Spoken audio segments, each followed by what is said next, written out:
IPL 2026 मध्ये युवा फलंदाज वैभव सूर्यवंशीने आपल्या फलंदाजीनं क्रिकेट विश्वाचं लक्ष वेधून घेतलंय. राजस्थान रॉयल्स आणि RCB यांच्यात झालेल्या सामन्यात वैभवने इम्पॅक्ट प्लेअर म्हणून मैदानात उतरत ऐतिहासिक कामगिरी केली आहे. त्यांनी अवघ्या 15 चेंडूमध्ये आपले अर्धशतक पूर्ण केले असून हे IPL इतिहासातील संयुक्तपणे दुसरे सर्वात जलद अर्धशतक ठरलं आहे. RCBने दिलेल्या 202 धावांच्या आव्हानाचा पाठलाग करताना वैभवने सुरुवातीपासूनच आक्रमक पवित्रा घेतला होता. त्याने जोश हेडलवूड आणि भुवनेश्वर कुमार सारख्या अनुभवी फलंदाजाची लय बिघडवली.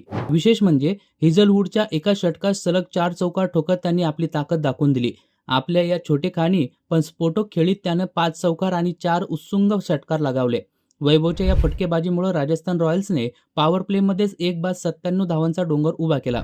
ध्रुव जुरेलच्या साथीनं त्यानं RCBच्या गोलंदाजांवर जोरदार हल्ला चढवत सामना राजस्थानच्या बाजूने झुकवला.